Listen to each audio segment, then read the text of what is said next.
Want to find your seat for the event of your choice but can't get one that fits your desire or your budget? Well, my friends, SeatGeek has you covered. SeatGeek is the official sponsor of the Snake Sports Talk Show.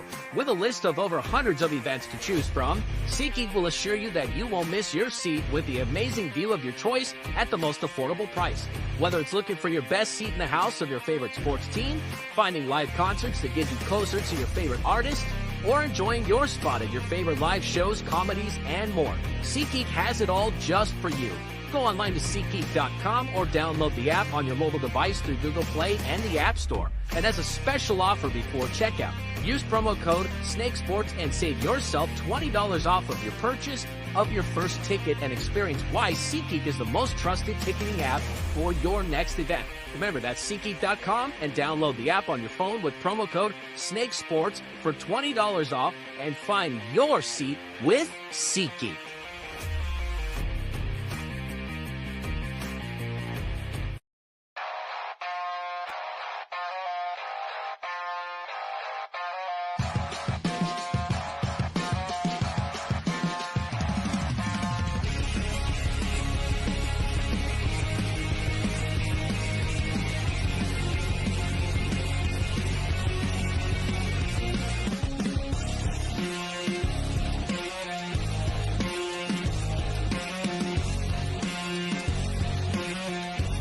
And now, broadcasting live from Las Vegas, the Snake Sports Talk Show with Jake Silva starts now.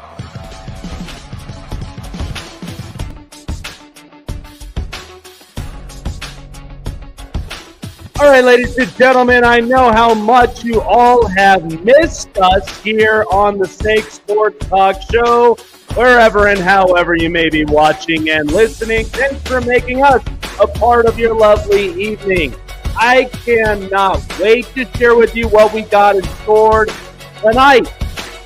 You guys have long waited. We now have a brand new co-host on the show. And also to be talking about those Washington Huskies, Roman Tomashaw is going to be joining us here in about a couple minutes.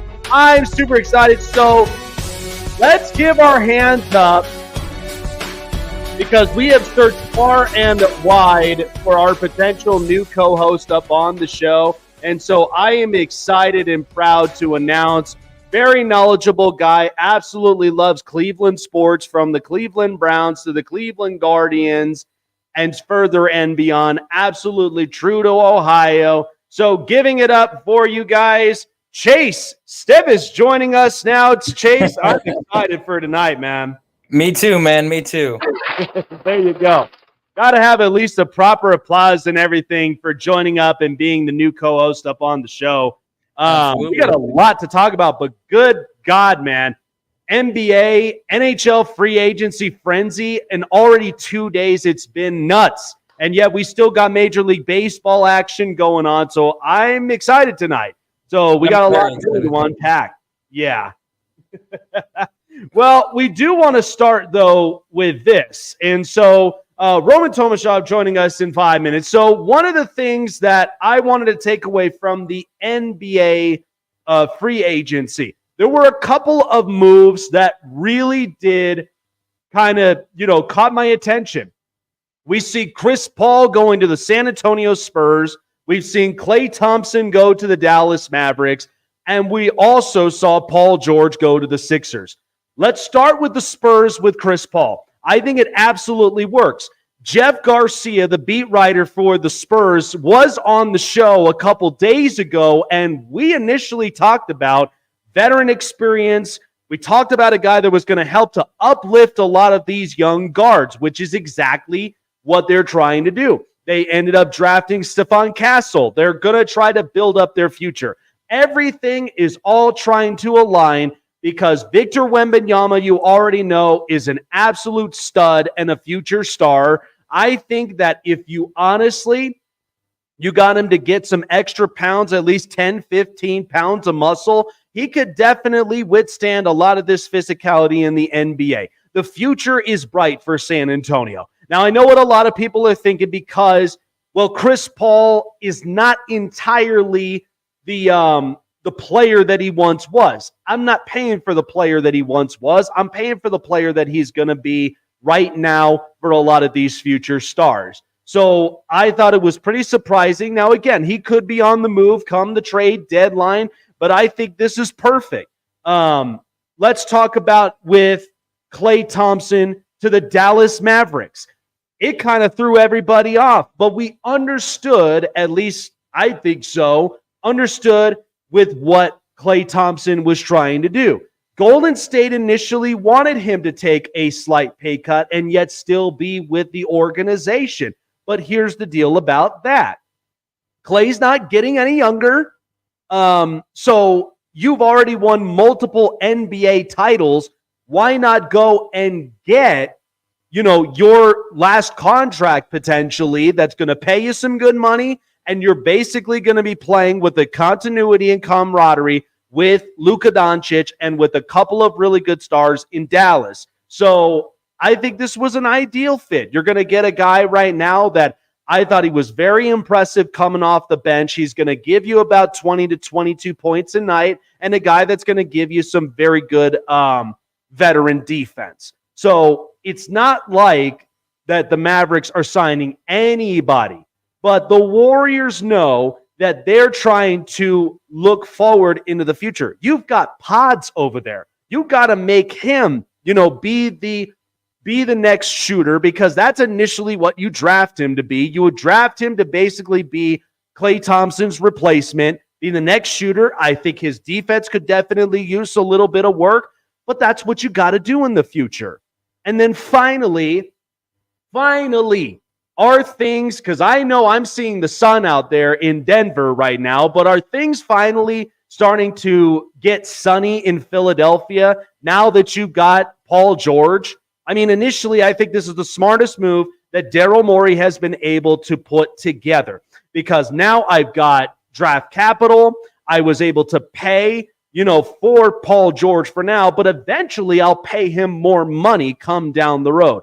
But this looks like an established group, a group that, honestly, this is what they were looking for when they had Jimmy Butler. And then eventually he walked off, went to Miami and went to Minnesota. But this is one of these things that when you look at Philadelphia, I think they've learned from a lot of their mistakes. I think now they're finally getting serious. They got rid of all the crap, this trust the process stuff. They finally got that out the door, and now you've got Tyrese Maxey on a long-term deal. You got Joel Embiid that I know is going to give you minutes, going to give you points, and give you defense, and now you've got a really good wing defender and a scorer in Paul George. You finally want to now be a better yet serious team, not even just in the Eastern Conference, but even in the entirety of the NBA. You want to compete with Denver. You want to compete with Boston. You finally are starting to figure that out. Oh, and by the way, your next door neighbors in New York City, the Knicks, they just traded up a whole overhaul for Mikal Bridges. So you finally want to get competitive this time. I'm happy for Philadelphia. I think this works. I think this is perfect. Unfortunately, for what we see with the Clippers are going the other way. They decided to let go of a guy who's had to deal with the pressure of the organization on his shoulders for the last few years, because you've got an unreliable and an unavailable player in Kawhi Leonard. You've got James Harden and Russell Westbrook, who apparently are not the same, but I can make the case in point. Westbrook's game definitely got better. But in the end, the Clippers are going a different route. Is this really how you want to open up the new MSG Arena? I probably wouldn't. I wouldn't very much want to open up with a competitive side. So good for a lot of these teams. And there still are some more moves yet to be made. There may be some new contract extensions up out there. But in the coming days, it's going to be interesting. It'll be fun. But I cannot wait to see what is going to be next in the next couple of days with the NBA free agency. By the way, I'll be explaining about the NHL free agency frenzy right after Chase and we get through the news. And because I got a lot to talk about my hometown in Las Vegas, because business there is not the same similar kind of business that you would get anywhere else. So I'm going to be talking more about that. So joining us, what an impressive year it was for those Washington Huskies with the amount of NBA draft or NFL draft prospects, and my apologies. But now we've got a new regime. There's going to be some new pieces coming up around the horizon, and not to mention in a new conference. So joining us to be talking more about that, Roman Tomashov joining the show.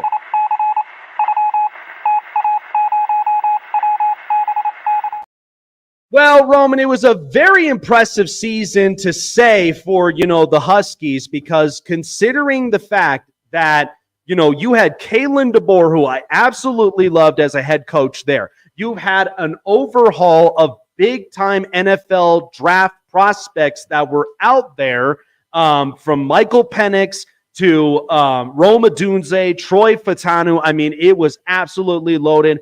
Given what the year was and recapping it, I mean, this was definitely a special kind of season for a lot of these Washington fans, and considering the fact of what they just got with the amount of prospects that went into the NFL draft, right? Oh, it was an incredibly special season. And obviously, you want to hope as much as you can that you can recreate that under Jedd Fisch. I'm not sure if that'll be the case in year one, but it's nice to, because looking back on everything is fantastic. When it comes to, the Oregon game and the Oregon game part 2 and the Pac-12 championship game, which was in Las Vegas, which was all wonderful. The end of the year, you look at the Apple Cup with a 3-point victory just at the buzzer against Washington State, the way the Utah game ends, Oregon State. There were so many fantastic wins against so many big time teams that were ranked. They had, I believe it was 6 AP top 25 wins by the end of the year. And just the more that I look at it, it's impossible to replicate when you have 7 guys going the top 3 rounds. And I mean, I got to shout out Jalen Polk because I'm a huge New England Patriots fan, but that's besides the point here. But no, it's so awesome just to see the way that everything was. And especially when you think about where it all started in 2021 with Jimmy Lake and just kind of the disaster that was that season, you got to build everything back. And a lot of the guys that got drafted were on the roster for that 2021 year. So it's a huge testament to Kalen DeBoer's staff, to everything they were able to do to build these guys up and develop them and get them to the next level and obviously get them to where they were. And it was just such an amazing experience. And of course, you don't want to say like, oh, that's the peak of where it's going to be. But you also have to take a look and just say, wow, that was such an amazing ride. At a certain point, you just want to sit back and enjoy it. Oh, yeah. And I mean, watching the Huskies and watching college football as a whole, I always absolutely love, big time stories that just absolutely, because we get them every year in college football, which is what makes it so unique. And I think very exciting for a lot of the college football fans out there far and wide from coast to coast. Evaluating, a couple things. First off, let's start with Michael Penix, because he got taken number 8 overall by the Atlanta Falcons. Watching his quarterback play, because when I watched Washington over the years, I watched from the time they had Jake Locker, I'd watched them from the time when they had previous quarterbacks before him, and then when you get a guy like Michael Penix, a left-handed, I'd say a pure thrower in his capabilities, and somebody that is just that strong in the pocket. I mean, there's really no way to recreate this again. So, having a guy like that, and now what the Huskies are going to basically come into for next season, because there is Will Rogers that's there and a couple others to consider. How are the Huskies really going to have to handle this year? So Will Rogers is the perfect stopgap guy in the sense. And I mean that in the nice possible way, where I know it sounds weird to say it like that when it's like, oh, because going from Michael Penix, there's going to be a little bit of a drop off no matter who it is, unless, by some miracle, like Jaden Daniels wants to come back to school because he's the Heisman winner. Like, that's really the only way that you can describe that. But when I watch Will Rogers, I see a guy who can really do a job for a year, where he's going to come in. He's got 2 really, really talented receivers on the outside in Denzel Boston, who has just done nothing but get so much better after sitting behind Rome Odunze for 2 seasons, and Jeremiah Hunter, the Cal transfer, who was fantastic despite poor quarterback play down there. And I see those 2 guys, and I see Will Rogers along with 2 really talented running backs in Jonah Coleman and Cameron Davis, and I see a really, really talented group of skill players as a whole. I know I keep coming back to that word because there's a lot of potential there. I want to see what the offensive line looks like, but Will is going to do a really, really good job of distributing the ball, because we saw Washington do, or excuse me, not Washington. We saw Washington's scheme under Jed Fish do the same thing in Arizona. And it was really nice to see everything they did down there. And it's a really promising scheme that Jed Fish has now brought to Montlake.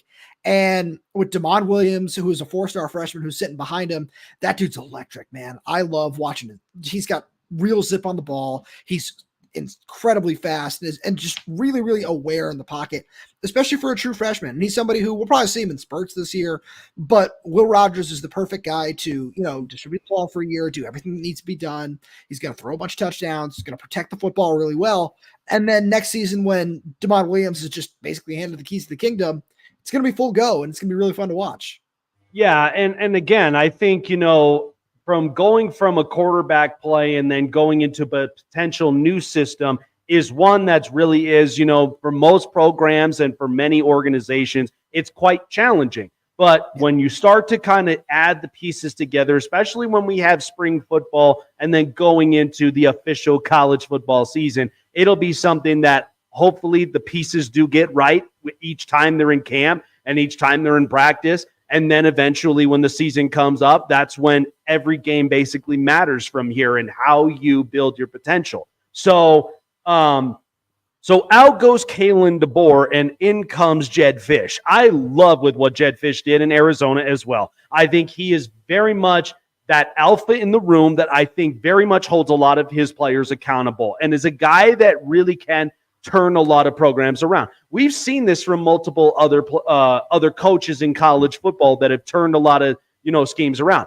Jim Harbaugh, he was a guy that basically turned the program around, given it a couple of years, but he then became dominant. You then also watch the coach in Nebraska right now with what he's done in Temple, what he's done in Baylor, turning a lot of those programs around to where they're potentially top 20, top 15 programs. And these are teams that nobody wants to mess with, especially when you get close to the end of the season. So recapping with what Kalen DeBoer has really meant for this program, and then coming into the new regime of Jed Fish, what are some of the similarities, but then what are some of the differences you're going to see with this new Husky scheme and how they're really going to attack it coming to 2024? So the similarities is both these guys really put an emphasis on chunk plays. They both have elite offensive schemes, which is really nice. That's great, where both of them were top 10 in the country in explosive plays last season. And I think that that's something that Jed Fish is going to carry over really, really well. One other recapping thing that you mentioned there, Jake, is when I think about Kalen DeBoer is because there's going to be obviously a whole lot of discussion on his legacy over the way he left and just the way all that transpired, is he raised the bar for what Washington fans expect, where, it was at a certain place for a while. Chris Peterson did a really nice job of raising it. And then Kalen DeBoer raised it again. And so there's going to be some really high expectations. I don't know if the team will necessarily, get to the college football playoff this season, but moving forward, I think it's going to become more of an expectation, especially in the Big Ten. But the biggest thing that I look at when I look at these two different coaching staffs, especially, is the way Jed Fish has built his staff is he's built one that's here to recruit for the long term, where that never really seemed like it was Kalen DeBoer's primary interest. And Kalen also didn't necessarily seem nearly as focused on building a dominant defense. And that's something that Jed Fish has done. I know I mentioned my love for the New England Patriots because I always have to do that. It's obligatory. And now that Steve Belichick is in the fold as this team's defensive coordinator, it's wild. It's awesome. I love that. Bringing because you mentioned Jim Harbaugh a couple minutes ago as well, where what's one of the best things that Jim Harbaugh did? He went out and got Jesse Minter. He went out and made sure that his defensive scheme was one of the best in the nation. And that was what ended up shutting down Washington's attack in the national championship. And that's something that I believe Steve Belichick is able to do. He's going to be able to install an elite defensive scheme. Obviously, we'll see how long he wants to stick around, if he wants to go back to the NFL, if he likes the college game, whatever it is, we'll see. But that's one of the things that I've noticed is Jed Fish's commitment to not just being a one-sided attack. It's having a strong defense and making sure that you can build up both sides of the ball with a coaching staff that wants to recruit, that wants to develop, and is willing to build the majority of its roster through high school, where Kalen put a big emphasis on the transfer portal, which obviously helped. You look at Dylan Johnson, you look at Wayne Talapapa, Jalen Polk transferred in under Jimmy Lake, but still is a name that you can throw in that regard. Jabbar Muhammad being another one, where there were a lot of key transfers on that team. but a lot of it was guys that were built through the high school recruiting ranks from classes that Chris Peterson recruited. And that's something that Jedd Fisch understands and Jedd Fisch wants to do, saying, I'm not afraid to get a whole bunch of highly rated guys in the door, get them playing early, take my licks early on, and then build them into one of the most dominant teams in the country, which is exactly what it did in Arizona. Yeah, and I think this is going to be interesting because here's what I also kind of outlook, because we did talk about quarterback play. Now, the thing that really is kind of I'd say is a challenge, but I think Jedd Fisch is willing to, really take that on.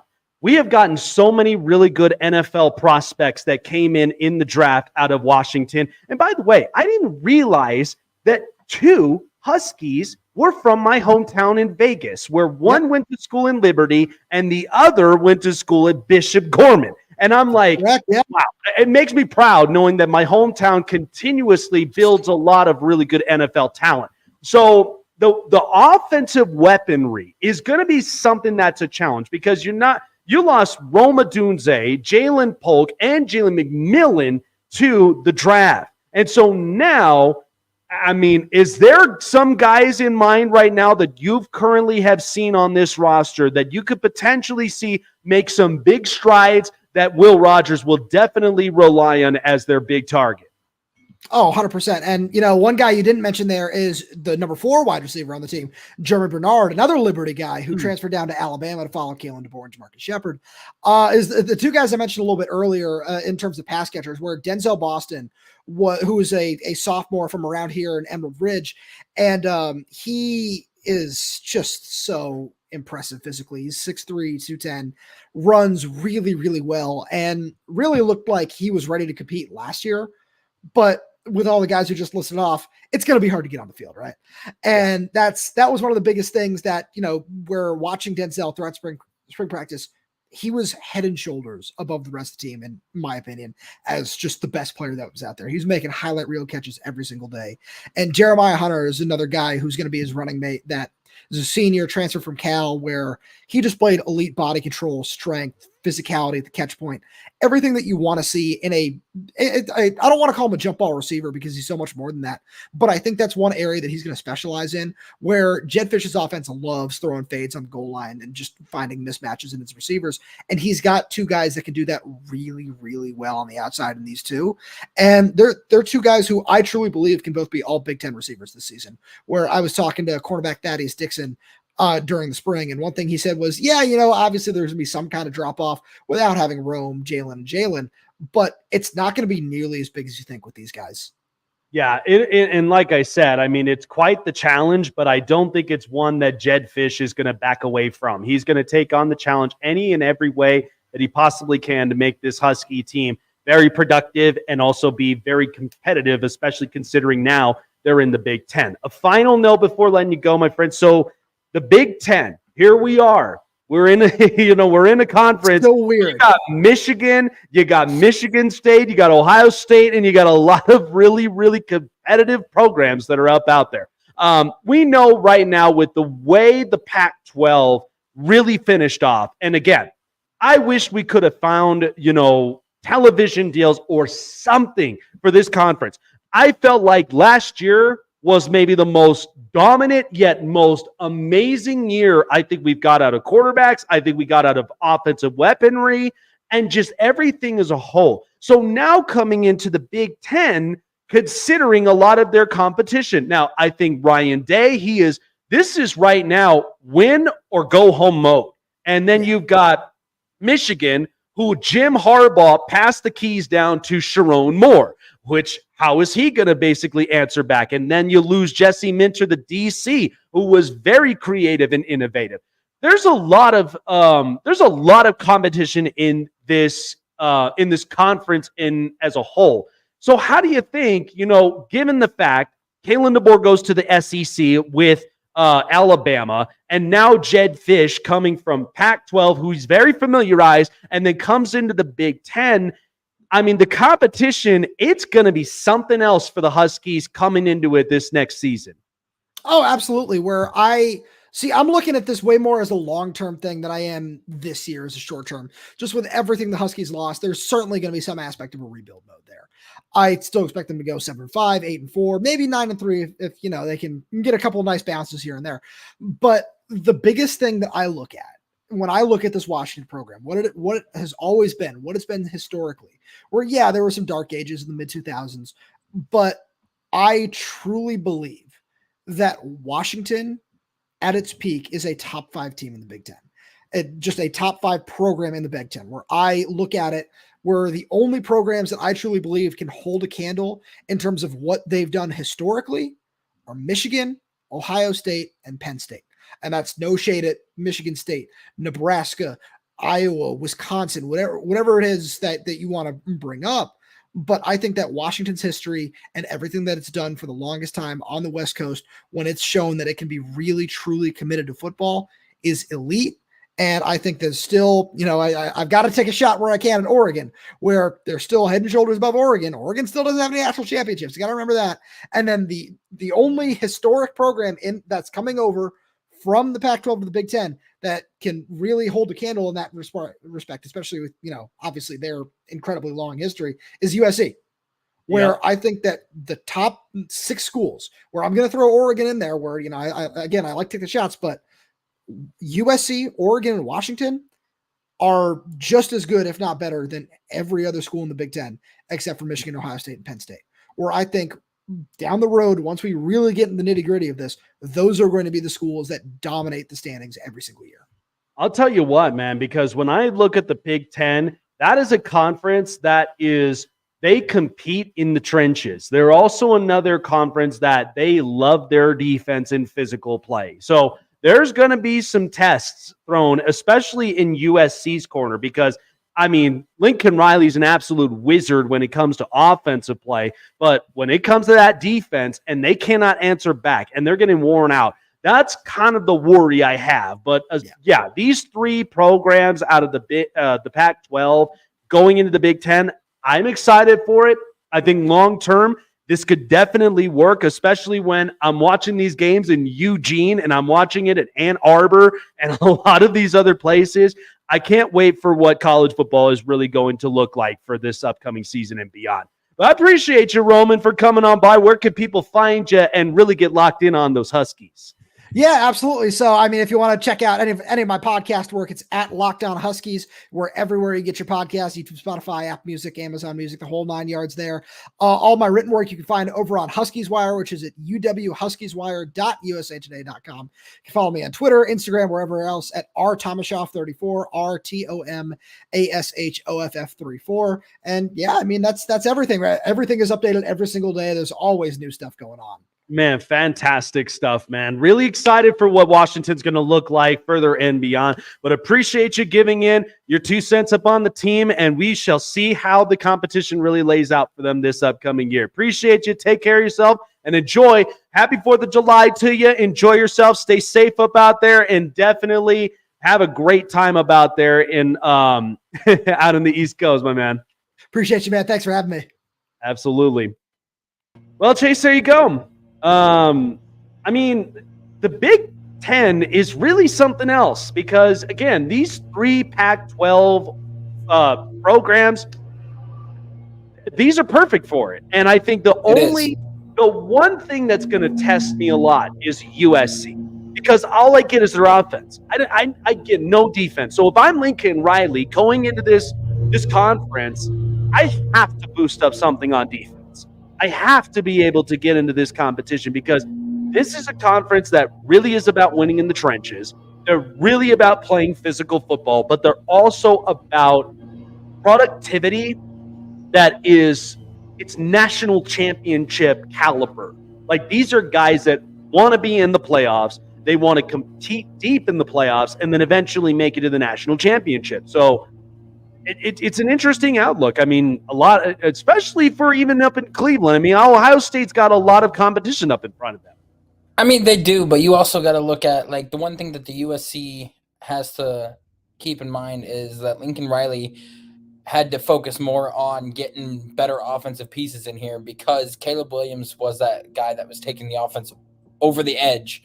And without him, you don't really have any spectacular weapons or spectacular pieces on that offensive side of the ball. They had Marshawn Lloyd, who was drafted, I think, in like the 3rd round out of USC, was their best offensive weapon. And Jordan Addison was a 1st-round wide receiver that was taken in the draft the year prior.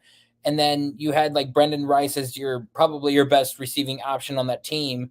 And he got drafted in the 7th round. So like Lincoln Riley's got to look more towards building up the offensive side of the ball now that Caleb Williams is gone and drafted, and he's not the one that's going to be able to take the team over the edge like what he was in the past. And I think that with the 12-team playoffs, you're gonna be looking more at like a little bit of a buffer and everything, but your goal ultimately is to make the playoffs regardless of if it's expanded or not. Yeah, and that's the thing is because, competition, it's changing every year. And at the same time, I mean, you got new regimes now. You got, Jed Fish, who's taken over in Washington. I got Dan Lanning, who I know, or like, again, Eugene, Oregon, they have ways of basically maneuvering and really finding ways to win in a lot of these tough matchups. I mean, when I watched Oregon and Washington twice this year, the competition between the two I thought was very impressive. So seeing them in the same conference, going at it toe-to-toe, and then mixing in a Michigan State, an Iowa, and a lot of these other, programs that I know build a lot of toughness, they build a lot of grit, and I think that's where it's either you get calloused or you get ran over. That's really what it is about some of these programs these days. But again, you're absolutely right with it. I think once we really start to find the details and what we're really going to see with some of these coaches, you kind of already have an idea what they're going to look like come further and beyond. Exactly. And like, I don't know. I mean, the Big Ten has already been one of the most dominant conferences in college football. Adding the new teams in there, they're really going to have to step up their competition and play for competing against these guys. And, we've got not even Ohio State or Michigan. Like, you've got Penn State, who's been very competitive over the past couple of years and has had really good teams. Notre Dame, was on the verge of going undefeated for a while last year. And then you had just a couple years ago, Wisconsin, took them down to the wire to beat Ohio, or like to go toe-to-toe with Ohio State, almost beat them. You're looking at a lot of teams in this conference that will, go toe-to-toe with everybody. And it's just a matter of like the new guys that are coming in.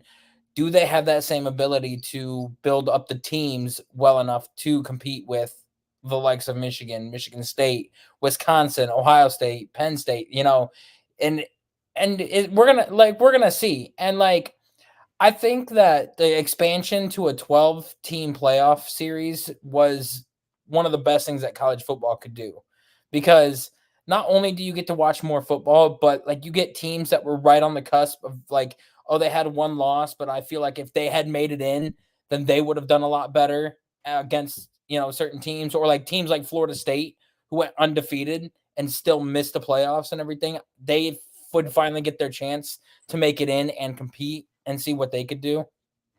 Yeah, and it's funny because, again, I mean, like, the fact that Florida State basically used the term travesty, I mean, look, once your quarterback went down, you had nothing else to really respond to. And yet the big travesty is the fact that Georgia got basically canned out of it.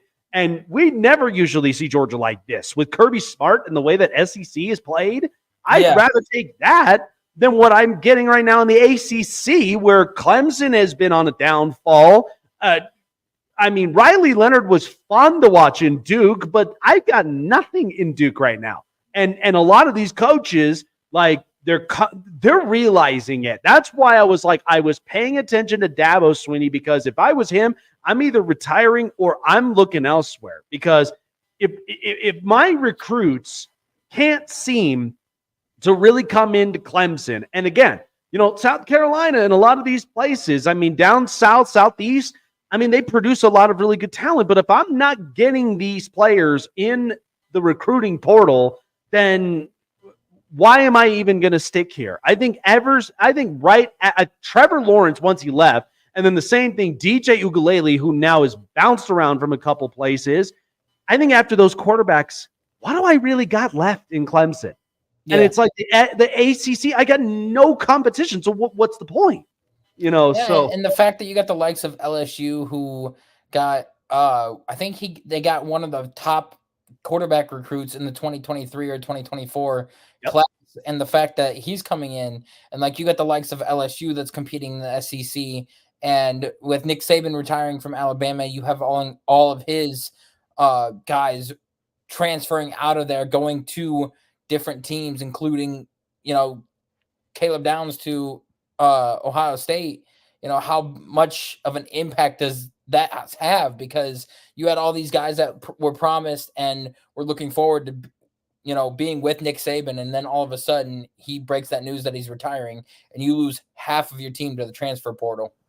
Yeah, it's really going to be something else. I'm excited for I'm excited for the season. I'm excited for the college football video game, honestly, because it just brings back the nostalgia that we've been playing now for years and years. So this college football season, I think, is going to be exciting, but I do hope they structurize this and keep it consistent. This is why I've been saying they need to get a CEO in the building, because it's not doing me any good when there's so much of this, because the new NIL money is coming in every time, and you got a lot of these players from transfer portals. I mean, coaches have already made it. They've already made it known.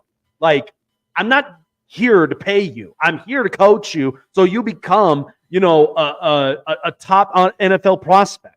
And so, I mean, I feel for a lot of these coaches that have to deal with these challenges, but this college football season is really going to prove it, and especially with the expanded playoff. And I do feel like the money is ruining the game a little bit, just because, like, now you're looking at players that were playing for something to prove and trying to get into the NFL so they can get paid and get their money worth, now getting paid in college and whatnot. It's just like, okay, who's going to offer me the most money to come play for them? Rather than like, okay, I want to go play with this college because, one, they got the best academics, or, you know, they got the best, you know, lunches on campus, or they get the best, you know, teacher or teacher coach and student relationship and whatnot. And like, people aren't looking at that anymore. It's just like, okay, what team is going to offer me the most NIL money? Cool. Washington's going to offer me, you know, $1 million. All right. Well, Ohio State just offered me $2 million to come play for them. And I feel like that's what's ruining the game of college football, because you don't have something to play for now. No, it's very true. And I think that's why they really got to figure this out. But again, this is one of those experimental things. I think it'll be interesting to see, but nonetheless, we're going to have such a fun-filled, you know, season this year. We'll take a short break here, but when we get to it, Chase will come up with us with the news and everything else, and then we're going to really get into what the free agency frenzy that we've got, and a lot of some realistic talk that we got to have here later on here up onto the show. But we're going to take a break, and we'll be back here with the news from here. Don't go anywhere, guys. Your favorite sportsbook, BetUS.com, is back for our 28th year of NFL action. With the industry's biggest sign-up bonus of up to 200%, BetUS offers our members the opportunity to cash in on all your favorite sports, including NFL, NBA, MLB, and more. Sign up at BetUS.com today to get into the action. Check out the Con Man live on the Sports Corner, coming to a screen near you, giving you the greatest stories from basketball legends you've never seen before. Sharing their glory, building the toughness, and how they show off their swag. But only one man knows all that, and that's the Con Man. Join Michael Conceição, the Con Man, at the Sports Corner, Fridays at 5 p.m. Eastern, 2 Pacific on Sportsway Network.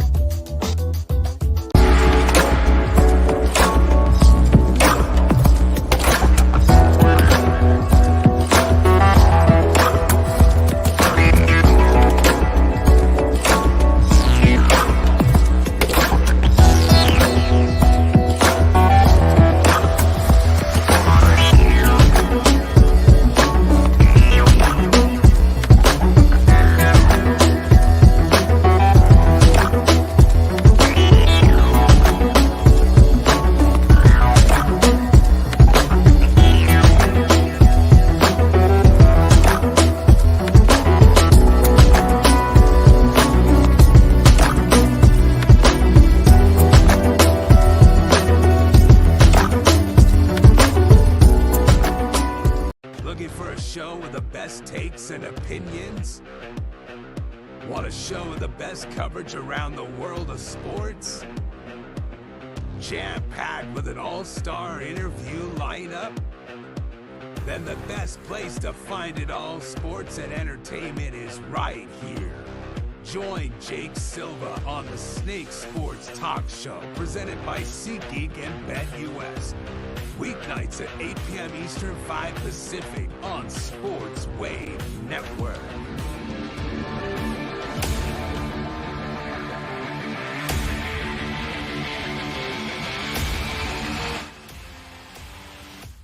Don't lose your seat today when you choose SeatGeek, most trustworthy ticketing app on the market that gives you the best seats for the most affordable price without having to deal with those overspending overcharges that some other companies basically bestow upon you. SeatGeek has you covered with everything. Chase, I had such an amazing time.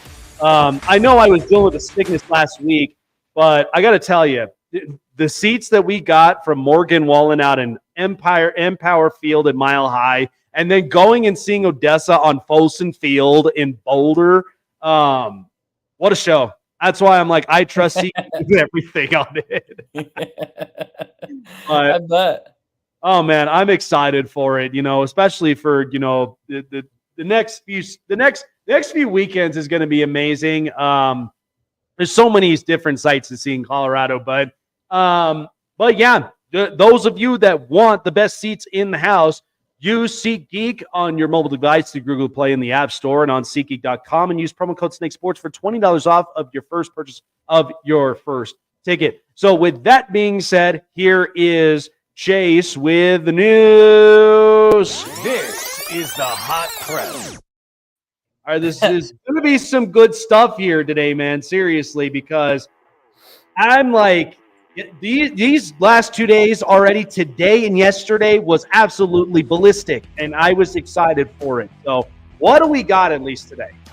So it had just come out. For those of you that don't know about the NFL Sunday Ticket, there has been a massive lawsuit that has been filed against the NFL Sunday Ticket for high prices for their package for this past season. It was like over $300 that they wanted you to pay for the entire season to work with. And, everybody's asking, why is this so important? Well, this is important because they lost the lawsuit, which means they got to pay up to over $4.7 billion in revenue back to the people. And, everybody that had the NFL Sunday Ticket all of last year, if you can prove that, you are entitled to some money that's going to be coming back.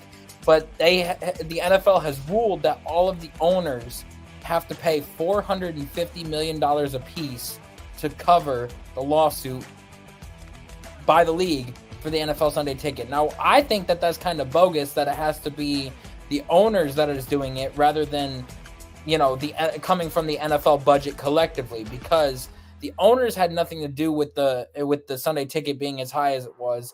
But not only that, it also affects them because with them needing to, the league needing to shell out the money that they do, is this going to affect the salary cap coming into next offseason because of them losing out on a lot of money? That is the one question that we're facing.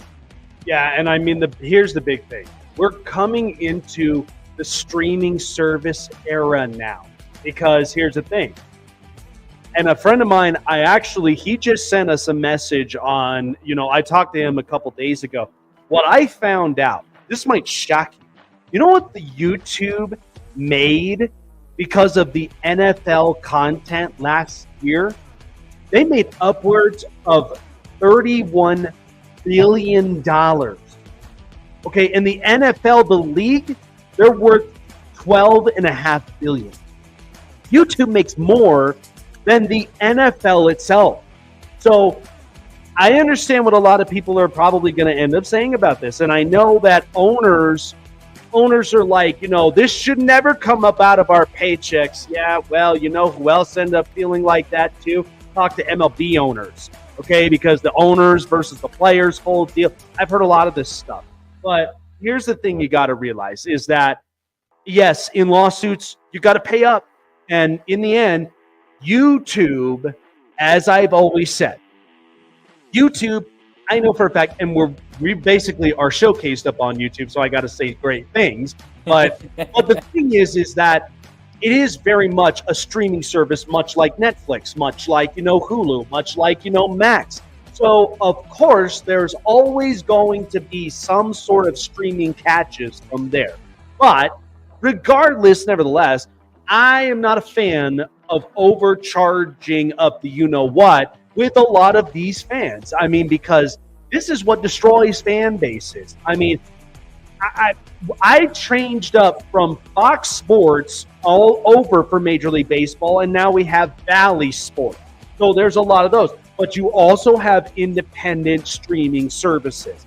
I think, too, because now Netflix is getting involved, and this is all kudos to WWE, because once they streamed up the services, NFL's like, hey, let's go up onto Netflix. Netflix is going to showcase a lot of our games. I just think that we're in this era of time today that the streaming services, before it became so popular and it's big now, there's many people that don't know how to really handle this.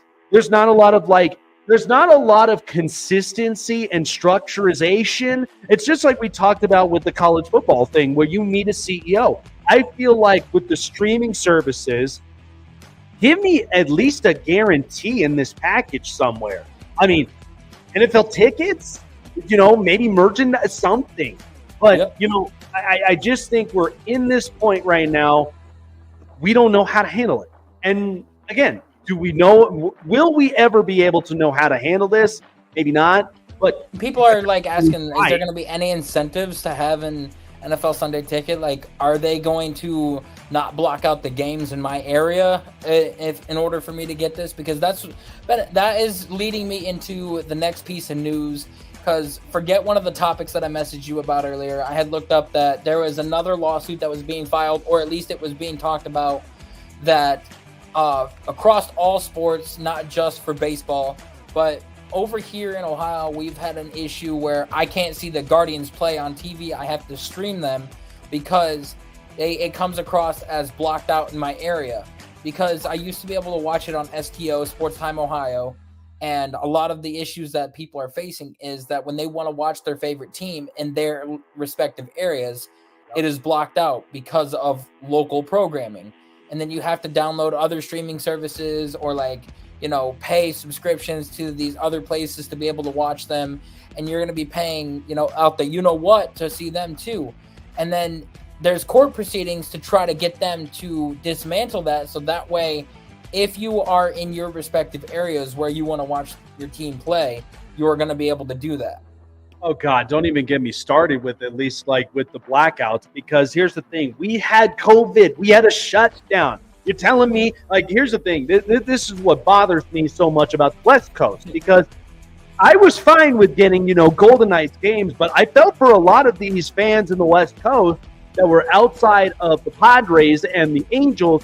But Dodger fans, it's like they got an independent streaming service. But why all these blackouts between there and then the A's? It's like I could not watch a single game. You had all this time on your hands to fix all these blackouts. But of course, it's like you got to everybody knows this is kind of a money ring. The more blackouts, the more people are going to want to pay for it because they want to watch the team play. So again, everybody knows a moneymaker when they see one. But I've just been so sick of these blackouts. But this is just like the streaming service era that we're in right now is just, it's unpredictable. I also do think nobody really can handle this. So something has to give at this point. No, I totally agree. I think it's just bogus that we can watch the Browns every Sunday on ABC or not ABC, WTOL. And everything, and you can't watch the Guardians play at all throughout the entire season, and you have to go stream them on a different streaming service. So it's a little tough, a little ridiculous. But on the other hand of baseball, I do want to get into some news. It was decided that this past offseason that with the MLB draft lottery, the Cleveland Guardians have the number 1 overall draft pick and deciding who their prospect is. And like last year, it was a slam dunk, no brainer. Paul Skeens was the number one pick. It was between him and Dylan Cruz. I think that pitching is the best way to go into the MLB because you want to make sure that you establish the defensive side of the ball with pitching before you focus on the offensive side with the players. But this year, there's no clear-cut number one option. You've got guys like Travis Bazana, Charlie Coden, Jock Calanoon, and then JJ Weatherholt.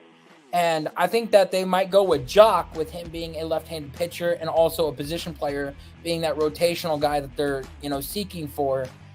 But then again, they might go with Charlie Coden just because they are looking for outfield help, and they're looking for a guy that has the average, the power, and the ability to see the pitches that they're looking for in terms of, at the plate vision. So the MLB draft is not as clear-cut this year as what it's going to be, and everybody thinks that the Guardians are going to go way out of left field and choose somebody way off the radar. Yeah, and here's what I felt like with Cleveland Guardians for this reason. I mean, first of all, I felt like the College World Series was very much entertaining. Like, we had a lot of really good prospects that, are going to be coming up out of here, and you do make a good point. I don't think we really do kind of find, a slam dunk type like a Paul Skeens that's just doing unbelievable things in Pittsburgh right now. But again, pitching is such a big, force of nature for any team. I mean, I look at the Tampa Bay Rays with what they've done years ago when they had their rotation and it was filthy, it was nasty, and then same thing with their bullpen. I think Cleveland's come up into that same place where you had Tristan McKenzie, you got Shane Bieber, you got Emmanuel Clase, a lot of these really good pitchers. So you can never go wrong with pitching up onto that. But if you are going to go with a position player, somebody meant for the future, because I just think Cleveland, they've always been, to me, in the last few years, they were a team I could never figure out what side that they are on. But when they are on a hot streak, everybody right now just catch fire. So I think if you find the guy who you can plug in the near future, because by the way, we got a special guest that's going to be coming up on here from the AL Central with the Minnesota Twins, and we're going to be talking about the futures game and all that. But you watch a lot of these futures, right? So you're really kind of breaking this down. So it'll be interesting to see what Cleveland does with the pick. But I think, I think, depending on it, Cleveland's pitching's been very impressive. So I think maybe you kind of take... You also got Gavin Williams coming up, too. Like, he's coming off of his rehab. True. That's very true. And they just demoted Tristan McKenzie because he's been struggling. He hasn't gotten past 3 innings in a game. Shane Bieber with his injury, like Tommy John injury this year. Gavin Williams was one of the up-and-coming stars that we had. And I think he ended up going like 16-5 when he first started pitching with us. Now that he's coming off his rehab stint, he's getting thrown it back into the lineup. I think that he's going to be our solidified ace for the rest of the season, and I'm going to be excited to see what he can do. Yeah, I mean, like I said, when you get a number one overall pick and you look at a lot of these prospects and what we're going to be expected to see from here, I mean, again, it unlike the NFL draft, I'm not going to have guys that I know that are going to come into the league that are ready to play right now. But I always think of this as a potential build-up for the future, because you do want to be that competitive team for like the next 5 years, which does make a lot of sense. And they're very patient in doing so. So it'll be interesting to see how it goes on, but especially with the new manager that we got. So that's true. Yeah. And again, when you think about what Cleveland has done now in the last couple of years, and then to add on to this kind of arsenal, kind of exciting to see how this rolls. But, got the 3rd best record in baseball right now. But that's all I have for the news for today. All right, there we go. Chase with the news. This is the Hot Press. All right, so joining us, because we're sticking up onto the AL Central, and we are basically looking into the futures, and we're also looking into what's currently happening right now with the state of the Minnesota Twins. So to joining us here, locked upon with the Minnesota Twins, Brandon Warren joining us.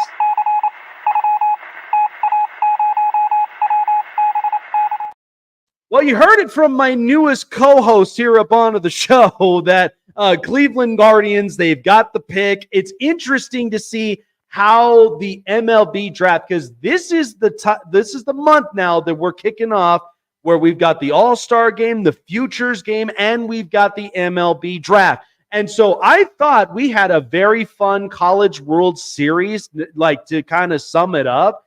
But when you think about it, with the state of a lot of these prospects and what we're going to expect to see coming up into the draft, I mean, what was kind of your takeaways when you saw this with the College World Series and what we're going to potentially expect come the draft?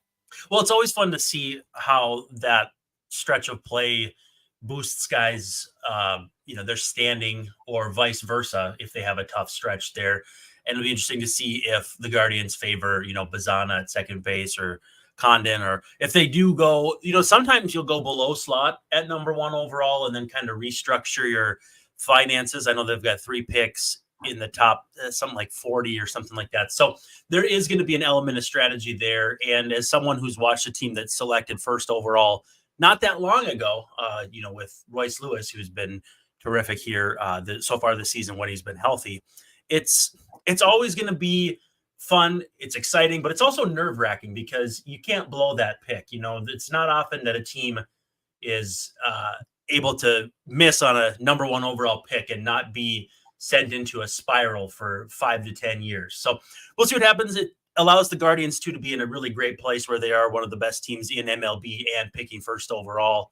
It's the exact opposite of the White Sox, who are the worst team in MLB and can't pick higher than 10th next year. So it's fun. I like that they've kind of curbed tanking that way, but I'm eager to see what this draft looks like now that it's in July instead of June.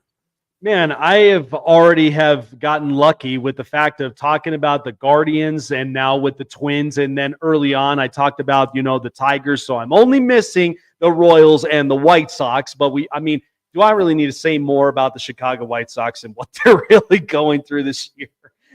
So what a story of Royce Lewis, eh? I mean, this guy, when we first saw him get drafted and coming in, I think there was a lot of promise for the near future. Now, we know his road, unlike a lot of prospects that have come into Major League Baseball and kind of callous to what they are right now. How impressed have you been with Royce Lewis, knowing the journey road that he's been in to getting drafted into Major League Baseball and to what we're seeing potentially for the future, especially with the Minnesota Twins? Well, and you can't forget that he had lost seasons to a couple of ACLs and also the COVID season of 2020. So his development has been extremely truncated. It's been extremely abbreviated, and he's still hit the ground running far more often than not. He did have, I think, a tough stretch there early on where, he wasn't hitting for much power. But regardless of where he sticks, whether it's third base, second base, I think shortstop's covered for a while in Minnesota. It's very easy to be excited about what he does. He just has that X factor, that level of excitement that every time he hits, it's must-watch TV. And, the Twins have that in Byron Buxton when he's healthy. And Carlos Correa with the heater he's been on lately as well has been must-watch TV. So it's kind of nice to have, 33+% of your lineup be guys who are really dialed in. Yeah, and it's funny because, the thing that I looked at watching the Twins over the last few years, I've grown up a baseball kid myself, since I've been in diapers. So I've seen, the Twins at their best and at their worst, at the times when they had Jason Kubel, Michael Kadire, Joey Mauer, and Justin Morneau, even when they had Yohan Santana before going over to the Mets. When you watch this team, and for covering them as long as you have, they have kind of been the organization that I love pieces on their roster, but I'm always stuck with the big question of when and how are they going to get over some of their postseason humps? Because I love watching this team build the potentials they have with the prospects and even with these stars that they have right now. But when you're thinking of a deeper postseason run and further and beyond, there's got to be something in the cards from there, right? Yeah, and I think it boils down to just reconfiguring some of the things that went sideways for the Twins last year. Carlos Correa had plantar fasciitis and was clearly a shadow of his former self. He's turned that back into a much better season this year. Lewis was clearly compromised with injury that he suffered late in the regular season, and Buxton barely even played. I think he had one plate appearance in the postseason, and it just was, it's frustrating all around. And the Twins still, broke that almost 20-year playoff streak of futility. But at the same time, you get out of the first round, that's great, and then you face a team in the Astros who's been there, who's done that, and has the experience to kind of, step on your neck in October. And that's where you get that valuable experience facing those teams, because, the Astros right now are not the Astros of years gone by. They've gotten back to 500 and they're pretty decent, but you have to be ready to be that next team to take that leap. And whether beating the Blue Jays in the postseason or losing to the Astros gave you more valuable experience, I'm not really sure, but I think they're both valuable as the Twins look to, defend their division crown, go to the postseason, and do what they can to run through the playoffs a little better than last year. Obviously, last year they got a lot of, pressure off themselves, but at the same time, they still want more. Yeah, absolutely. And thinking about it, for the future and beyond. So we did get the rosters for both the American and the National League for the futures game. And so Brooks Lee in this organization and in the farm system, this is a heck of a player that I think, the Minnesota Twins, they can't wait for him to get his call up coming into this, this organization. So having him up on the roster, plus he's also in the skills showcase participants. What are some things that you could definitely explain about Brooks Lee and what we should expect in the futures game, and especially with his development in the farm system? He's just very polished. There's not a real standout tool, with Byron Buxton. It's speed, and with Carlos Correa, he's got a rocket throwing arm and then does everything else pretty well. With Lee, it's just polish. A guy coming out of college goes high up there in the draft, but at the same time, the coach's kid. So he's got that inner baseball IQ that you love to have from from any player. And so I think at this point, it's just, some fine tuning things and staying healthy. The back issue that cost him the better part of the first 2 months, but as he does, he's hit the ground running and hit the batter's box swinging. So it's basically a matter of time until he gets to the big leagues. And I know a lot of Twins fans are hoping it's, before the futures game, but I don't think it's going to be. And so it'll be fun to watch him on that big stage, because we're all kind of itching to see what he's going to do up here. And so to see him on national television will be pretty cool. Yeah. I mean, when I start watching futures games, I see a lot of big time potential players that I can't wait by the time that they get the official call. And sometimes you get those, those rookie September call ups. Maybe sometimes, you go through the season this year, and then potentially what next season comes spring training and what the start of the year really does, if you either do or you don't make the first team cuts usually. So I'm excited to see this with the futures game. I think it's going to be very entertaining, and even for the All-Star game as a whole. When we have the All-Star game, and maybe a fun question as well, when you look at the All-Star game, my favorite festivities is, I love the home run derby. I think everybody does. But the other thing is, I watch what the NFL does with their showcases, with their skills. I'm almost thinking, Major League Baseball could definitely, induce something similar like that. Because, even when you get the relays challenge, you get kind of the accuracy pitching challenge, sometimes too, catcher block. Something like that. But when you look at All-Star festivities, what are the big takeaways you kind of think about with All-Star festivities? I just think it's, as much as people don't like having every team represented, I still think it's good for the game to have, a member of the White Sox there, for instance. Obviously, Garrett Crochet would be deserving beyond deserving. So it's not like they'd be picking somebody out of a hat just to be there to wear their hat or their uniform or whatever it is these days. But I just like seeing the camaraderie and the spectacle of it.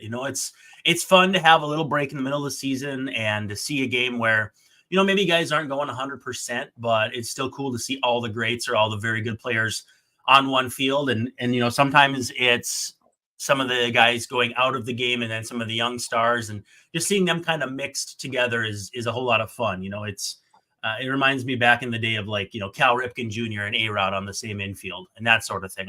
I just like seeing baseball get national appeal in a way that it doesn't really get the rest of the season, even though, you got Sunday Night Baseball and MLB Network covering games. The appeal of an all-star game just seems to kind of outweigh that by a large margin for me.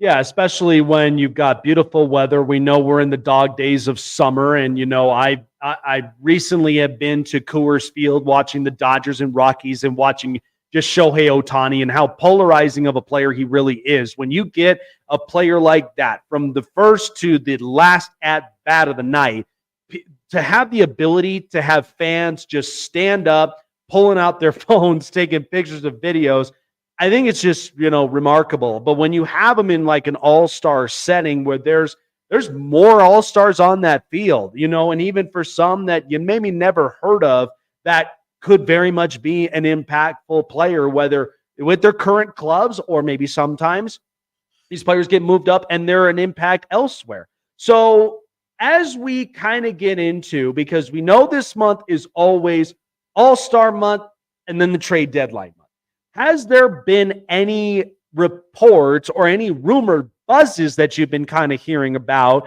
that we may potentially see with the Minnesota Twins come the trade deadline?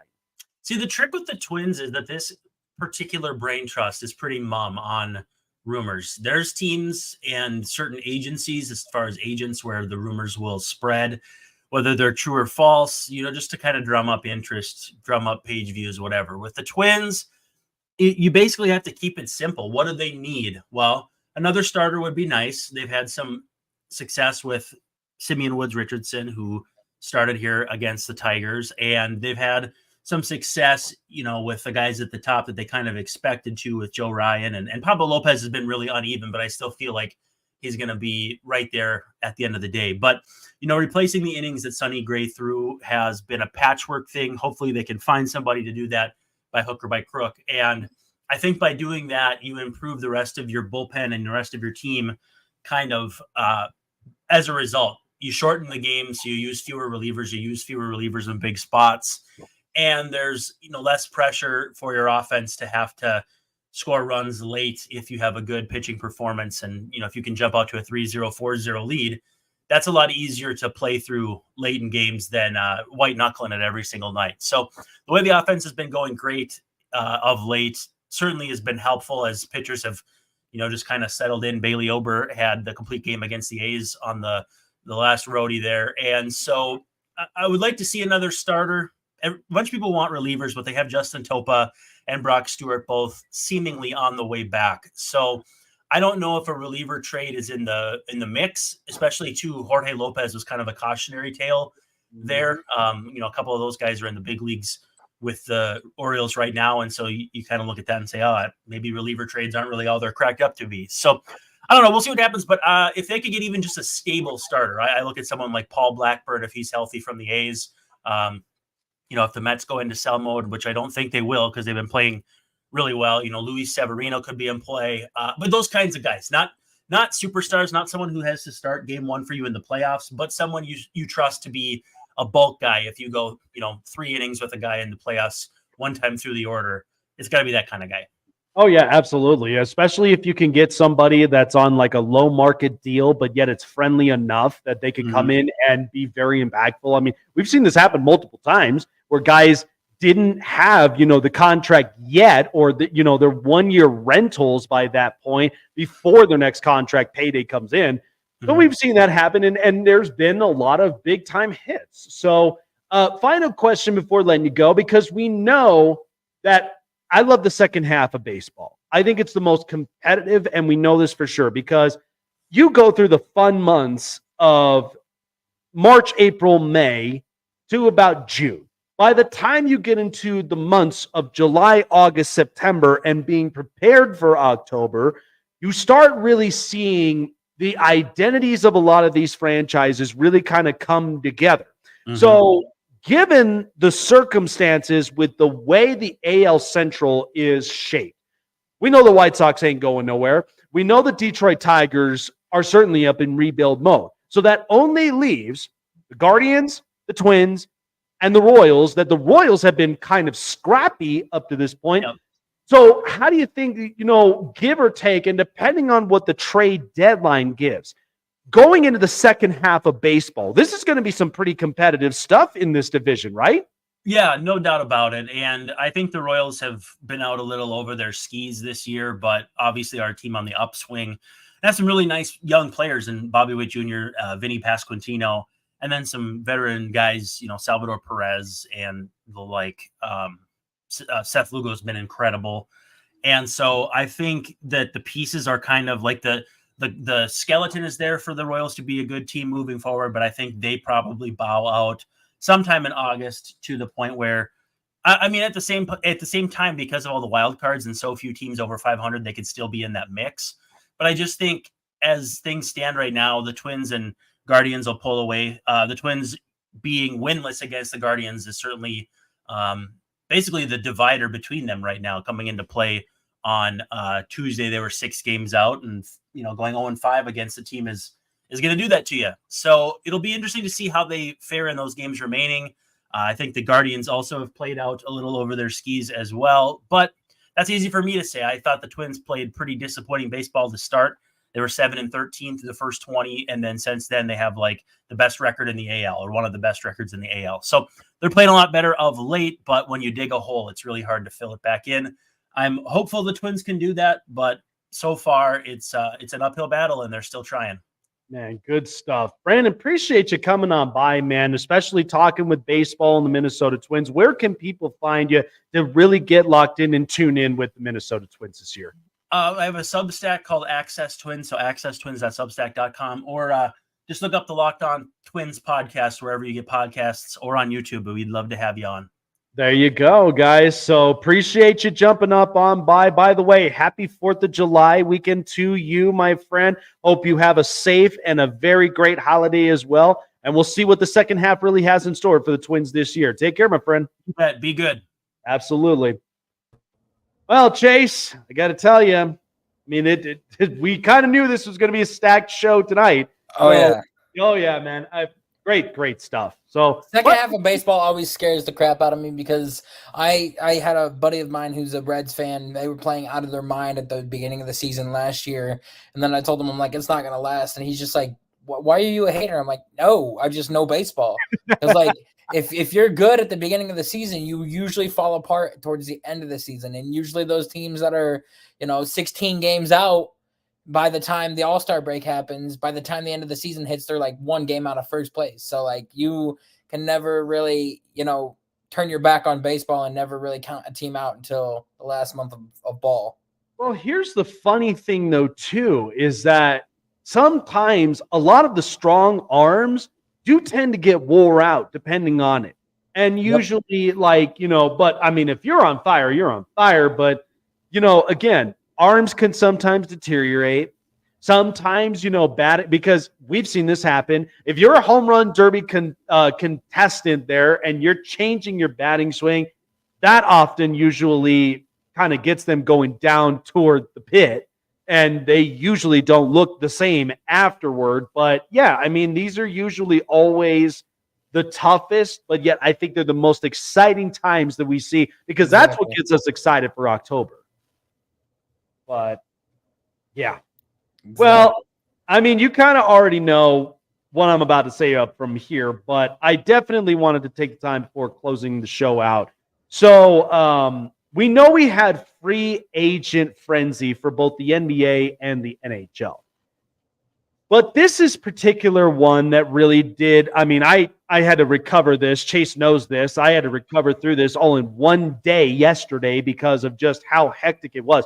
By the way, a side note, Chase, we had, and I actually saved it on my phone. So the NHL free agency in one day, okay, this was yesterday, we had 160 signings with over 354 contracted years. And the total cap hits by that was $333 million, which means an upward total of $1.2 billion was spent in one day. Could you imagine that? If I spent that much, I'm getting divorced. Like I'm like, holy cow. Honestly, if I had that kind of money, I would spend it too. Like if I had like $200 billion, I'd spend $1 billion. Oh, I man. do it by the Guardians because their owner is so cheap. Oh, yeah. I mean, good for, the NHL to finally get, recognized with this because, again, we needed something like it. And I think in the end, when you get new money and you get, a lot of this stuff, I can only imagine what the NFLs, the NBAs, and what the Major League Baseball's contracts are. I mean, that's the amount that we're literally paying out for a lot of these players, but it's just like, and then on top of it, we talked about the streaming services. So it's like money's being floated around everywhere, but it's just like, I'm happy to see hockey really just stepping up. And then now the next new cap season next year is going to be enormous. Probably the biggest that I think hockey has, but hockey's very humble with the money they have.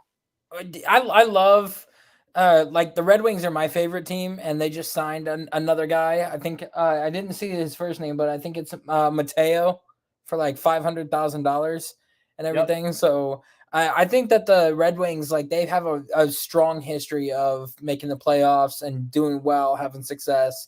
And then like over the past few years, they haven't really had much success recently. They've been going from coach to coach. So, it's going to be interesting to see what they'll be able to do. And with Detroit being a hockey town more than a football and baseball town, it's insane.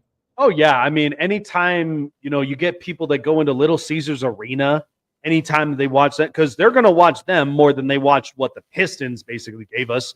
But I do love Cade Cunningham, did you know that the owner of the Red Wings is also the owner of the Tigers?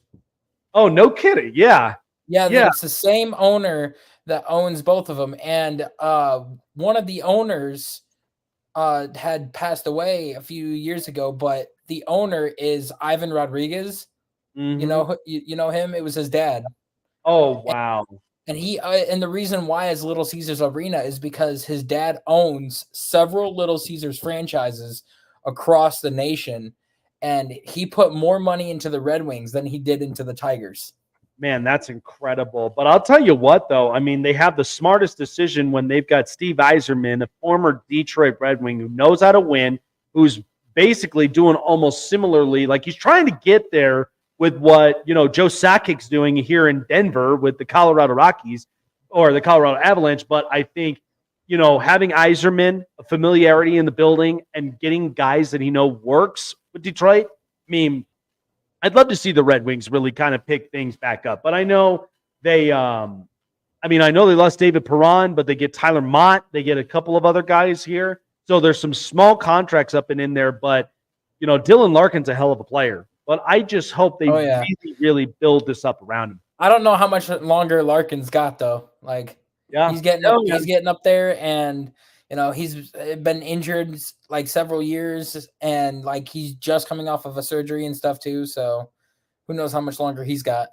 Yeah. So this NHL free agency frenzy, and this is what I'm about to say about this because.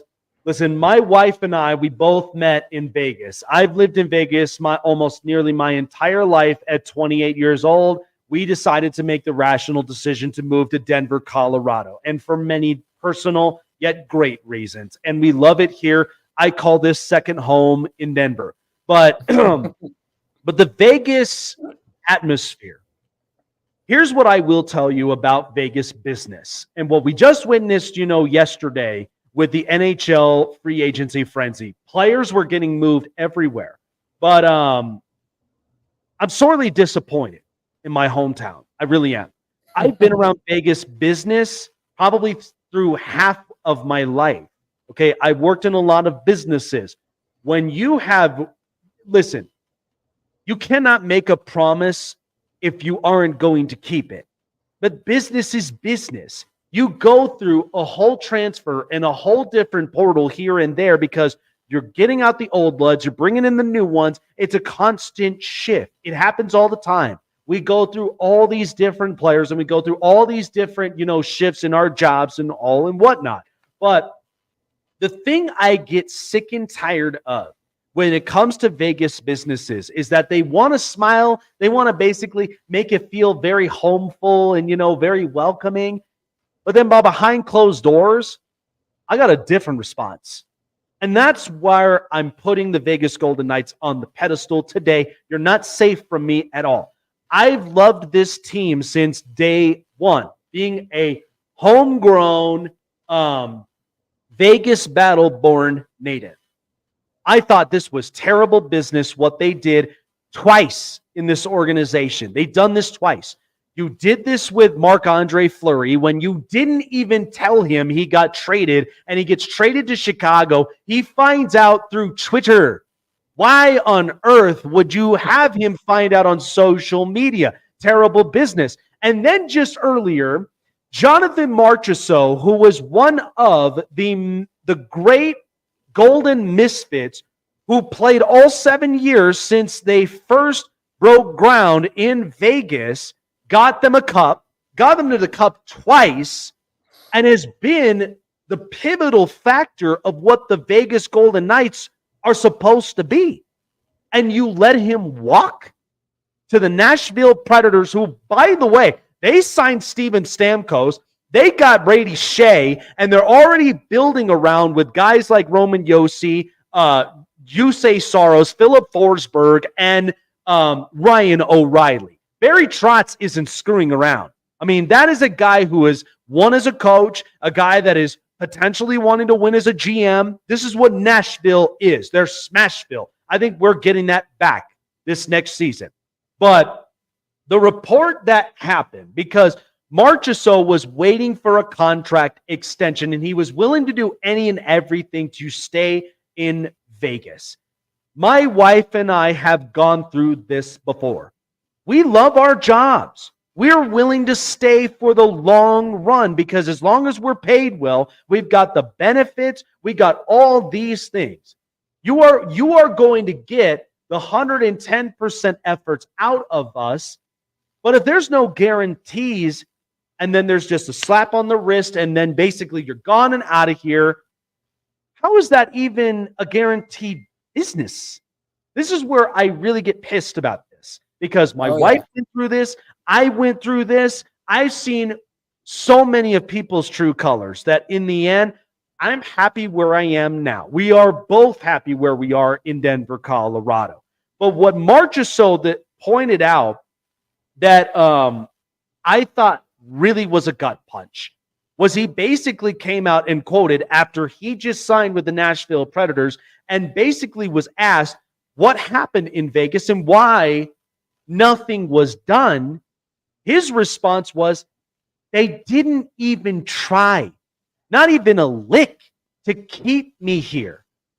So what does that tell you about this Vegas franchise and their business and what the front office is doing? I'm at this point where my faith in this franchise is getting tested with Kelly McCrimmon right now because I understand, look, you still have stars with Mark Stone and Jack Eichel and a lot of these other guys. But in the span of hours, you've lost a future goaltender, which, by the way, you traded him for practically nothing. You lost Carrier, which I'm okay with. You know, he goes, takes a contract. Good for him. Go get the bag. You lose Anthony Mantha, who was only just a trade piece. I didn't really care for. So I initially would be like, yeah, walk him out. Alec Martinez goes and signs with Chicago, which good for him. I think he's on the retirement road at this point. So go get the bag while you can. But when you lose a pivotal player like Jonathan Marchessault, who builds chemistry, camaraderie, continuity, you are going to see the chemistry change in this organization. And you know what this is? What we've seen right now, because all these players, Vegas got gutted yesterday. And what this is telling me is, Kelly, is this team in cap hell? Is that what's happening right now? Or are you just sitting on this potentially to make some sort of bigger move? And to be honest, Chase, what I feel like with this, I feel like this is almost setting up to where they may potentially make a trade to possibly go and get a guy like Mitch Marner. I don't like the move. I don't, because Mitch Marner's he's a good kid. He can play. But my problem with Marner is, are you a regular season player, or are you finally going to get off of this hump that you've been on and be a postseason guy? Are you going to gel with this chemistry? Because chemistry's everything. He's the Lamar Jackson of the NHL. Oh, man. Anytime I watch this, I mean, good God, you saw it in the postseason. Austin Matthews, William Nylander, they all were pissed on the sideline. I'm not having that kind of cancer in this locker room. So I just feel like Vegas did bad business again. And we have to, and I've loved this team, and I still will to the day I die. But anytime there is bad business, you know what that sends a signal to other players? They're doing terrible business. I'm not coming here. I don't even know what they're going to do to me afterward. And you still have small amounts of the original misfits. By the way, Chandler Stevenson went to Seattle for 7 years. So I'm like, okay, he won a cup. It's okay. Go and get the bag. Go and get all this stuff. There were five players altogether that I knew that were impactful for Vegas, and only one of them was very much impactful for the city and for a town itself. I mean, Chase, I'm telling you, I've lived in Vegas my entire life, and when I have to hear the Vegas fan base screaming, yelling, pitchforks and torches, and everybody having to go up to T-Mobile Arena that's calling for Kelly McCrimmon's head. I mean, but a lot of them but I do have some of them that are like, look, be patient. This is a youth movement. But I'm like, but even for youth movements, they've been trading a lot of these guys away because they want to get. That's how I feel about Roland, the owner of the Guardians. Like, the guy does not want to open up his wallet. He does not want to pay players. He always lets good talent walk. And then whenever we do open up our wallets for good players, we get like maybe 2 good years out of them, and then they fall off after that. He doesn't want to open up his wallet for, a Juan Soto, a Shohei Ohtani, or a Blake Snell, or any other good players. Like, he wants to try to get guys on cheap deals, try to build your talent in the farm system, and then go let them have their 6 years of a rookie contract, and then avoid arbitration years, and then move on from them. Like, Emmanuel Clase was one of the better closers in all of baseball. Yeah. And he was going to let him walk this offseason, or going to trade him. And I'm like, are you kidding me? Yeah. Oh, I would never have even made that move. I mean, because here's the thing. I mean, you go from Cody Allen to Emmanuel Clase. Like, I'm not losing that kind of closer, but no, it's true. And it's just it's baffled me, because Vegas is basically on the sports map now. They've got money involved, and they've got more teams that are going to be coming in. I think at some point, and I give it about maybe 5 years until there's finally a state tax involved in the desert, because there's not going to be enough that they're going to have to handle. So they're going to have to tax this somehow in order to keep the lights running on a lot of these buildings. But the A's are coming in 2026, I believe. 2028, actually, because 2028. Yep, because that's the other thing too. They want to build it right there close to the Strip. And so for the 2 years before that happens, you already know Oakland's going to boot them out. So by the 2-3 years, they're going to be playing just like what the Arizona Coyotes did. Okay, you wipe them out of an arena, and they go and play in a collegiate arena with the Arizona State Sun Devils, which is a bad look on a lot of these players.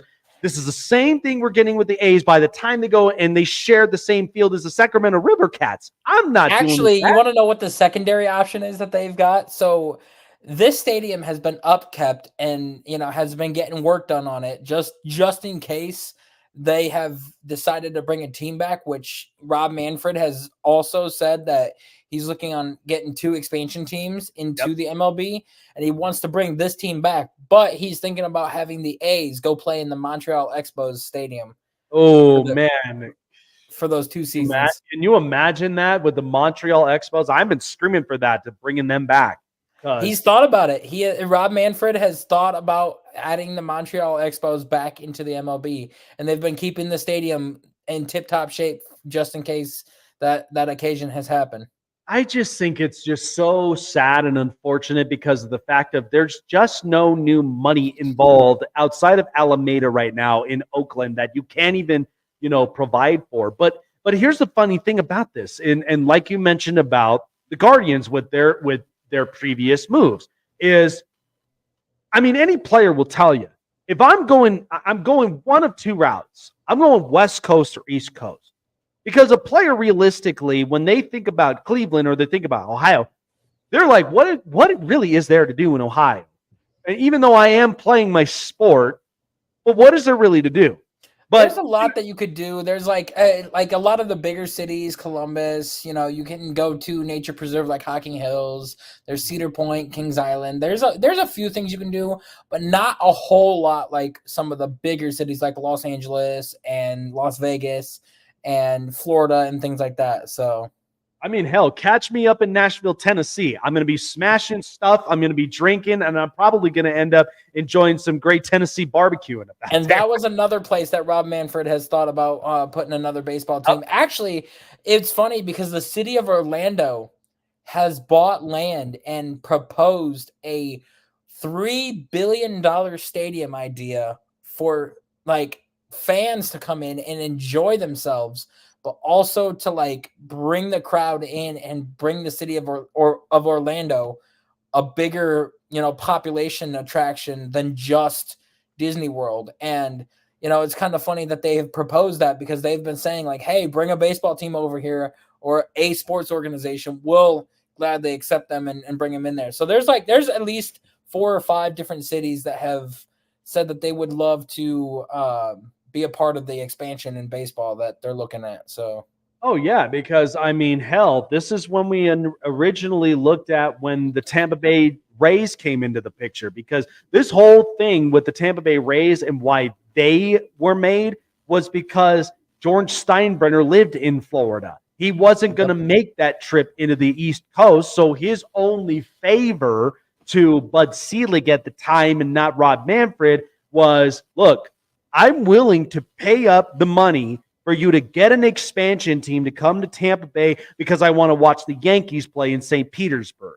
So it's and then you fast forward into what Tampa Bay has become now since they've changed their name to the Rays, and it's they're the most competitive team now in baseball. So it's there's some of those things that either there's been favors that have been done or the fan bases, they really have invested in these teams. And then you just start seeing the competitive. There's a lot of different tangibles that happens with it. And sometimes, I can tell you right now, I live in Denver.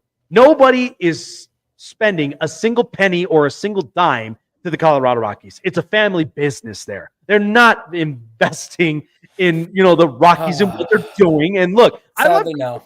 I love Coors Field. I thought it was gorgeous when we went out there and saw it. It was one of the best fields in baseball. Yes, it is. Oh, man. To enjoy a cold, hard Coors Light and then to be out there in the backfield drop or even just there at home plate, it's a sight to be seen. But when you don't have quality players like that, it gets very, very hard for the fan base to really kind of be invested in you. They spent a lot on pitching this past draft, and then they got the 3rd overall pick this year. So they could get that 2-way player, that first baseman / left-handed pitcher. So good. You can only pray for a miracle up at this point because here's the thing. They're we ain't worried about it. We got the Broncos, the Nuggets, and we've also got the Avalanche. So you got a trash team, a worse team, and then a good team. Good stuff, Chase. Great job today. We got a lot done. We got a lot done, 2 interviews, and, we had a chance to really kind of speak what was really on our minds today. So, yeah, I'm excited for 4th of July. Are you? What you got planned? I'm working that day, getting some overtime money. So hey, there you go. Yeah, and then you're going to be out there putting out fires, man. Because I'm hoping everything stays as calm as it is. I mean, I've got a test tomorrow morning actually for my second attempt for my EMT. So I'm nervous, but I'm more confident this time around than what I was the first time. So yeah, it's going to be really fun, and I'm praying for you, man. Absolutely for best of luck from it. I think the wife and I are probably going to chill, to be honest. I mean, we have our dog, and the other thing is too, my wife's not a fan with fireworks. Unfortunately, PTSD reasons, a lot of those things. But, nonetheless, we're going to see some fireworks. We're going to be enjoying some great food. We probably will end up doing something. We probably might do some sort of date night or whatnot. But usually, like I always say on Independence Day, because it's the most pivotal yet most it's the most prideful holiday we have as all of us as Americans. Yep. Because, I mean, right now, I'm not going to get too political, but we see the debacle that's happening right now. But at this point, let's all come together. Let's enjoy a fantastic holiday, because that's what we're here to do, and really celebrate what it really means to have an independence, and especially with the way that our nation has been shaped for years. So, and then let's get prepared to scare the crap out of people in October. So. Well, appreciate you, Chase. I mean, like I said, man, this is going to be a fun ride. I'm excited about this. This is going to be a fun ride, and we've already kind of knocked it out of the park today. Show up on Friday, but I'm going to promise to save for a lot of our fans up out there. We've got a fun game we'll play with you, basically called, and me as a Vegas guy that is a betting man, I love being up on the tables, and I also do love sipping on real good cocktails and enjoying myself. So we're going to play Call, Hold, or Fold is the game. Chase and I will be on the tables, and we're going to figure out what are we going to really give for a lot of these NFL teams and their win totals. The AFC we'll start with, and then we'll have the NFC, and we'll be brutally honest about a lot of these teams, because you've heard it, you've seen it. There's been so many people that don't think these teams are going to win more, or they're probably too high than what we would have expected, or there's even some of them that you already know is kind of on the bottom end of the barrel. So it'll be interesting to watch. But, yes, it will. But we'll see. Yeah, I'm excited for it. But with that being said, Chase and I were wrapping it up here tonight. Thank you all for joining us on a fun-filled Tuesday night. I thought Chase did fantastic. I think he definitely knocked it up out of the park. Let us know, guys. Send us your comments. Send us everything. Even send us your tweets. We love that too. How you thought our new co-host really did tonight. Brandon Warren, Locked On Twins, and Roman Tomashov of Locked On Huskies. Kudos to them. Thanking them for taking the time to be on with us, talking Husky football, talking Twins baseball. We had a very, very fun time tonight.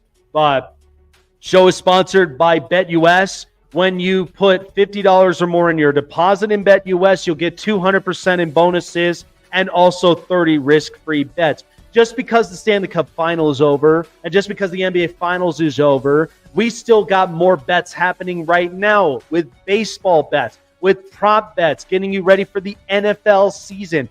And I know we're all kind of hurt that our U.S. men's national team got knocked out again in Copa America, but you know what? We still got more bets up on that too. Check out BetUS for yourself. Gambling problem, call the number in your respective states to get you guys checked out with your gambling addictions and whatnot. Gamble responsibly when you use BetUS. Also, SeatGeek, $20 off by using promo code SnakeSports to getting you the best seat in your house. With Chase and I, we're wrapping it up. We'll see you guys in the next episode of the Snake Sports Talk Show. See you guys soon. See you soon.